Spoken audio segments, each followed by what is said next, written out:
ఇర్మియా గ్రంథం 1వ అధ్యాయం 8వ వచనాన్ని ఒకసారి చదువుదాం.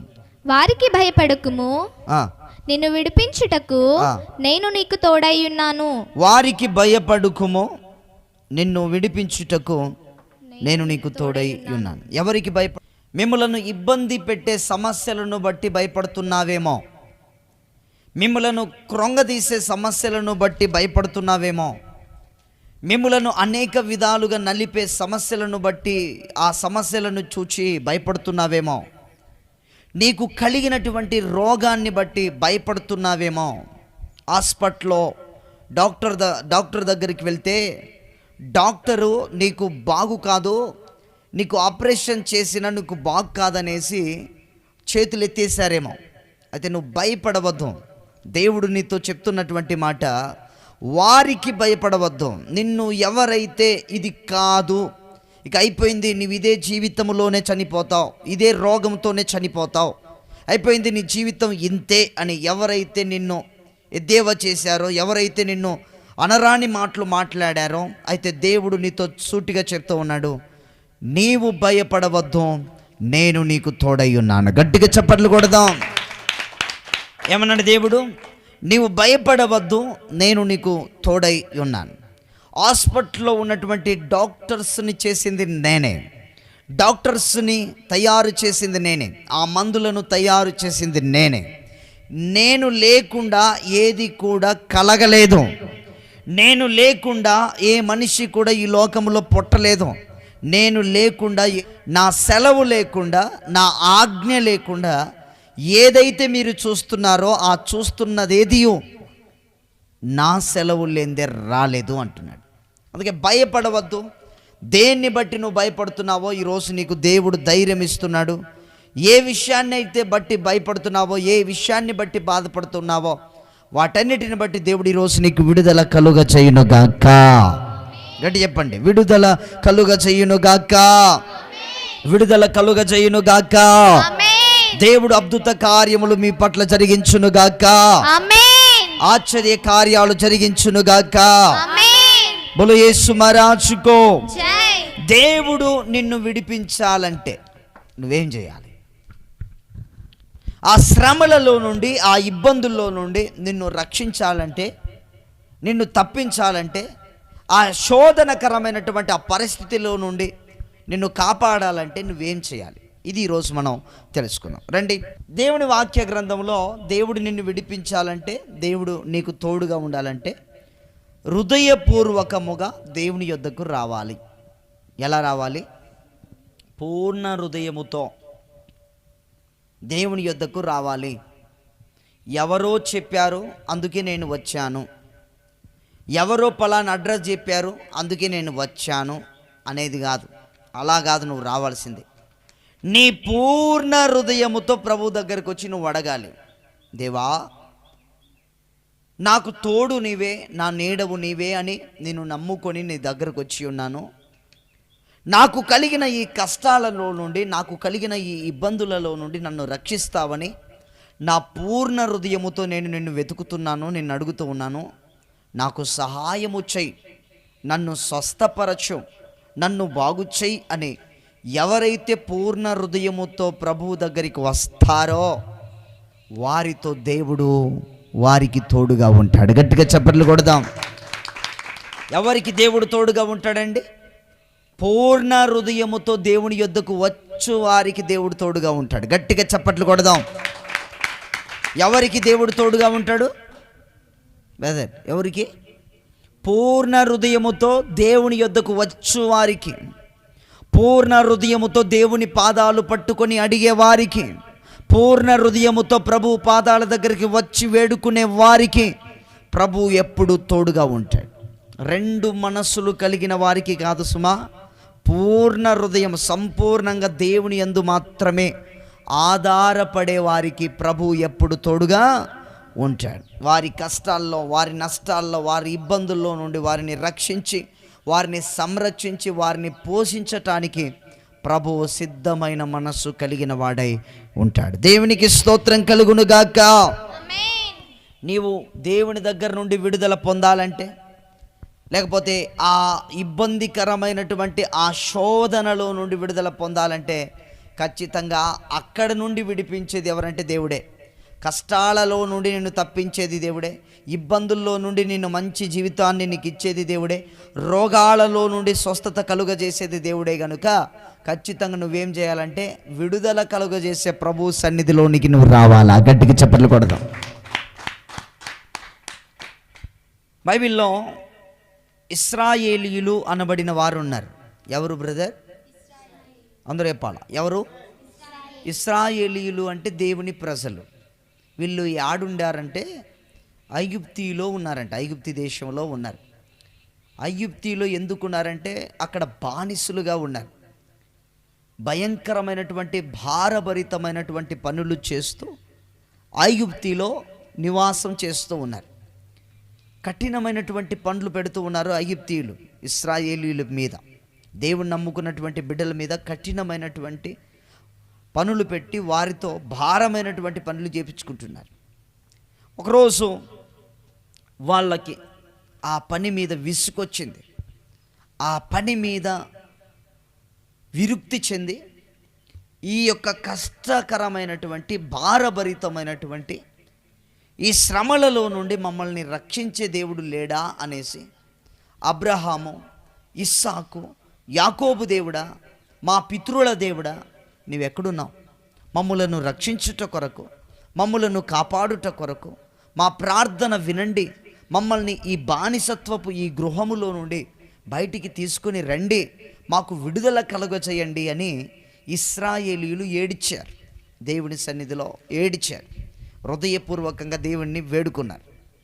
దేవుడు నిజమైన దేవుడు కాబట్టి, దేవుడు ప్రార్థన ఆలకించే దేవుడు కాబట్టి వాళ్ళ మొర విన్నాడు, వాళ్ళ ప్రార్థన విన్నాడు, వాళ్ళ యొక్క కన్నీళ్లను చూచాడు, వాళ్ళ దుఃఖాలను చూచి వారిని రక్షించుట కొరకు మోషేను పంపించాడు. ఎవరిని రక్షించుట కొరకు? గట్టి చెప్పాలా ప్రభో. ఎవరిని రక్షించుట కొరకు? ఇశ్రాయేలీయులను రక్షించుట కొరకు ఐగుప్తు దేశానికి మోషేను పంపించాడు. మోషే ఐగుప్తు దేశంలోనికి వచ్చిన తర్వాత అక్కడ దేవుడు చూపించినటువంటి కొన్ని అద్భుత కార్యములు జరిగించి అక్కడి నుండి ఇశ్రాయేలీయుల ప్రజలను తీసుకొని వచ్చాడు. ఎక్కడి నుంచి? ఐగుప్తు దేశములో నుండి ఇశ్రాయేలీయులను దేవుడు తీసుకొని వచ్చాడు. ఇశ్రాయేలీయులను దేవుడు తీసుకొని వచ్చిన తర్వాత ఇశ్రాయేలీయులను ఐగుప్తు దేశంలో నుండి తీసుకొని వస్తూ ఉన్నప్పుడు మధ్యలో సముద్రం అడ్డం వచ్చింది. ఏం అడ్డం వచ్చిందమ్మా? ఎర్ర సముద్రం అడ్డం వచ్చింది. ఇప్పుడు వాళ్ళు దాటితేనే ఐగుప్తు దేశములో నుండి విడుదల పొందుకున్నట్లు ఆ సముద్రాన్ని దాటితే. కానీ సముద్రం అడ్డం వచ్చింది, పెద్ద సముద్రం. వెనక శత్రువులు తరుముతూ ఉన్నారు. ఎక్కడికి వెళ్ళాలో తెలియనటువంటి పరిస్థితి. అప్పుడు వాళ్ళు ఏం చేశారు తెలుసా? మరలా దేవునికి మొర్ర పెట్టకుండా మోషేను మీద తిరుగుబాటు చేశారు. మోషేను తిడుతూ ఉన్నారు.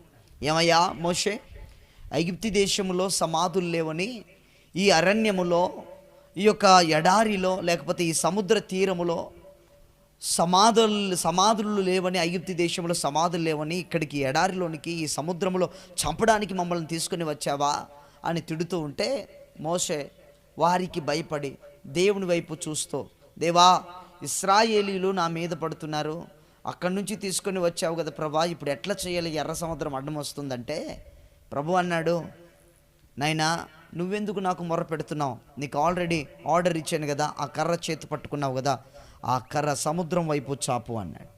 ఆ కర్రను సముద్రం వైపు చాపగానే ఏం చేశాడు తెలుసా? ఆ సముద్రం 2 పాయలు చీలిందట. 2 పాయలుగా అయ్యిందట. అక్కడ ఒక గోడ, ఇక్కడ ఒక గోడగా తయారైందట. సముద్రంలో వాళ్ళు సముద్రంలో నడుచుకొని పోయేటట్లు, ఇప్పుడు కాలి నడకన మనం భూమి మీద ఎట్లయితే నడుస్తున్నామో అంత భయంకరమైనటువంటి ఆ నడి సముద్రములో దేవుడు ఇశ్రాయేలీయులను నడిపించాడు. గట్టిగా చెప్పకూడదు. దీన్ని బట్టి మీకు నేను సెలవిచ్చే మాట ఏమిటంటే, దేవుడు మనము భరించలేని, అంటే మనము జయించలేని, మనము బయటికి రాలేనటువంటి కొన్ని భయంకరమైన సముద్రము లాంటి శోధనలు కూడా మన మీదకి వస్తుంటాయి, మన ముందు కనపడుతూ ఉంటాయి, మనకు ఎదురుగా పడుతూ ఉంటాయి. కానీ ఎన్ని శ్రమలు వచ్చినా, ఎన్ని ఇబ్బందులు వచ్చినా ప్రభువును చూసుకుంటూ ముందుకు కానీ వెళ్ళిపోయామంటే ఖచ్చితంగా ఆ సముద్రము లాంటి శోధనలోనైనా దేవుడి నిన్ను తప్పించటానికి శక్తి కలిగిన వాడు. ఆమేన్. హల్లెలూయా. సముద్రము లాంటి ఆ శోధనలోనైనా ప్రభువు ఏం చేస్తాడమ్మా? తప్పిస్తాడు. ప్రభువు తప్పించటానికి శక్తి కలిగిన వాడు. షద్రెక్, మెషక్, అబేద్నెగో అనబడినటువంటి ముగ్గురు ఉన్నారు యవనస్తులు. వీళ్ళకి శోధన వచ్చింది. ఏ శోధన? మేము చేయించినటువంటి దేనికి మొక్కాల? బంగారు ప్రతిమకు, ఆ బంగారు బొమ్మకు మొక్కాలని సెలవు వచ్చింది, ఆజ్ఞ జారైంది.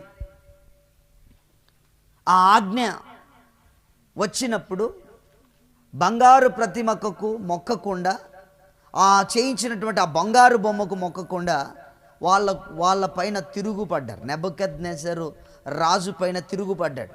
మేము మొక్కమంటే మొక్కం, మా దేవుణ్ణి తప్ప వేరొక దేవుణ్ణి మేము పూజించం అని తిరుగుపడ్డారు. కోపం వచ్చింది రాజుకి. నెబుకద్నెజర్ రాజు కోపం వచ్చింది. ఆహా, నేను ఇంత పెద్ద బంగారు బొమ్మను తయారు చేస్తే ఈ బొమ్మకు మీరు మొక్కనంటారా అని కోపం వచ్చేసి వారిని అగ్నిగుండములో పడేశారు. ఎక్కడ? అగ్నిగుండములో. ఎందుకోసం?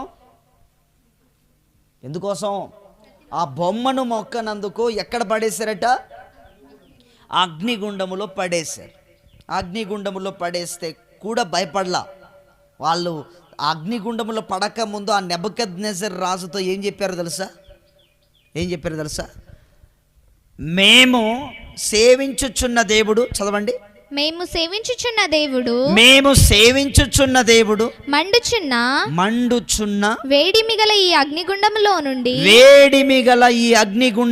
నుండి మమ్ములను తప్పించి రక్షించుటకు సమర్థుడు. ఏమన్నారు? మేము సేవించుచున్న దేవుడు శక్తి కలిగిన వాడు, వేడిమ కలిగిన ఈ అగ్నిగుండములో నుండి తప్పించటానికి కూడా సమర్థుడు, ఆయనకు శక్తి ఉంది. ఒకవేళ ఆయన ఈ అగ్నిగుండములో రక్షించకపోయినా పర్లేదు, మేము మాత్రం ఈ బంగారు ప్రతిమకు మొక్కం. చదువు. మరియు నీ వశమున పడకుండా ఆయన మమ్మను రక్షించును. ఒకవేళ ఆయన రక్షింపకపోయినను రాజా నీ దేవతలను మేము పూజింపమనియు నీవు నిలువబెట్టించిన బంగారు ప్రతిమకు నమస్కరింపమనియు తెలుసుకొనుము. చాలు, గట్టిగా చప్పట్లు కొడదాం. ఇబ్బంది అయిందా? దేవునికి స్తోత్రం. హల్లెలూయా. దేవునికి మహిమ కలుగును గాక. నీవు చేయించిన బంగారు ప్రతిమకు మేము మొక్కం. ఎందుకంటే మేము సేవించుచున్న దేవుడు మండుచున్న అగ్నిగుండములో నుండి కూడా మమ్మల్ని తప్పించగలడు. ఒకవేళ మమ్మల్ని అక్కడి నుంచి రక్షించకపోయినా పర్వాలేదు, కానీ ఆయనను తప్ప వేరొక దేవతను, వేరొక దేవుణ్ణి మేము పూజించాం అంటే కోపం వచ్చేసింది. ఆహా, అంతుందా మీలో అన్నట్లుగా కోపం వచ్చేసి ఇంకా అగ్నిని ఎక్కువగా చేయించి వీళ్ళని పడేయండ్రా, దాంట్లో వేయండ్రా, ఎట్లా రక్షిస్తాడో చూద్దాం అనేసి అగ్నిగుండములో పడేశారట. విచిత్రమేమో తెలుసా? అగ్నిగుండములో పడివేయడానికి వెళ్ళినటువంటి, బయట పడవేయడానికి వెళ్ళినటువంటి వాళ్ళే కాలిపోయారు, కానీ అందులో పడినటువంటి వాళ్ళకి మాత్రం వెంటుక కూడా కాలేదట. అర్థమవుతుందా? ఎవరు కాలిపోయారు? పడేయడానికి వెళ్ళినటువంటి వాళ్ళే కాలిపోయారు, కానీ అందులోపల పడిపోయినటువంటి వారు వెంటుక కూడా కాలిపోలేదట. చేతి మీద వెంట్రుకలు ఉంటాయి కదా పురుషులకి, ఆ వెంట్రుకలు కూడా కాలిపోకుండా, అగ్గి వాసన కూడా తగలకుండా దేవుడు వారిని కాపాడాడు. దేవదూతను పంపించి వారిని రక్షించాడు దేవుడు. ఎందుకు ఈ విషయాన్ని మీతో మాట్లాడుతున్నానంటే, దేవుని యందు భయభక్తులు కలిగినటువంటి వారికి దేవుడు ఎప్పుడు తోడుగానే ఉంటాడు. అమ్మాయిని గట్టిగా చప్పట్లు కొడదాం. దేవుని యందు భయభక్తులు కలిగిన వారికి ఎవరు తోడై ఉంటారు బ్రదర్? దేవుడు తోడై ఉంటాడు. మీరు అనుకోవచ్చు, మమ్మల్ని దేవుడు విడిచాడేమో, లేకపోతే దేవుణ్ణి నమ్ముకున్న, ఉపవాసాలు ఉన్న, కన్నీళ్లు కార్చిన, ఎందుకు మాకు ఈ శోధనలు వస్తాయి, ఎందుకు ఈ కష్టాలు వస్తాయి అని అనుకుంటున్నారేమో. భయపడవద్దు, దేవుడు మీకు తోడై ఉన్నాడు కాబట్టే కొంచెం కాలం శ్రమలు ఉండయి. ఆ శ్రమలు ఎక్కువ కాలం ఉండవు, మీకు ఆ ఇబ్బందులు ఎక్కువ కాలం ఉండవు, కొంచెం సేపే. కానీ ఒకరోజు మీకు విడుదల కలుగుతుంది. గట్టిగా చప్పట్లు కొడదాం. ఒకరోజు మీరు జయాన్ని చూస్తారు, ఒకరోజు మీరు విడుదలను చూస్తారు, ఒకరోజు గొప్ప ఆశీర్వాదాన్ని చూస్తారు. అప్పుడు మీరు కూడా ఊహించరు, అబ్బా ఏందిరా ఇది జరగదు అని నేను అనుకున్నానే, ఎలా జరిగిందని మీకే క్వశ్చన్గా అనిపిస్తుంది. ఎలా జరిగింది ఇది? ఎస్, దేవుడు అద్భుతం చేసేటప్పుడు ఊహించలేని అద్భుతాలు దేవుడు చేస్తాడు. ఆమేన్. మనిషి అర్థం చేసుకోలేడు ఆయన చేసినటువంటి అద్భుతాలు. కొన్ని సందర్భాలు అబ్బా ఏంటిది విచిత్రం, ఇంత గొప్ప కార్యం ప్రభు జరిగిస్తాడా అనేటట్లుగా దేవుడు చేస్తాడు. అలా ప్రభు చేయాలంటే ఖచ్చితంగా ఎవరికీ భయపడద్దు. భయపడతావా బ్రదర్? భయపడతారా? ఏ రోగానికి భయపడద్దు, ఏ శత్రువుకి భయపడద్దు. ఎందుకు భయపడకూడదంటే దేవుడు నీ పక్షాన ఉన్నాడు, భయపడవద్దు. ఎవరు నీకు తోడై ఉన్నాడు? దేవుడు తోడై ఉన్నాడు. సింహాల బోన్లో పడివేసినా భయపడల, సముద్రం అడ్డం వచ్చినా భయపడల, అగ్నిగుండములో పడవేసినా భయపడల. మరి మీరెందుకు భయపడతారో నాకు తెలియదు. చిన్న శ్రమకే భయపడుతూ ఉంటాం, చిన్న ఇబ్బందులకే భయపడుతూ ఉంటాం. దేని విషయాన్ని బట్టి మనం భయపడేవలసినటువంటి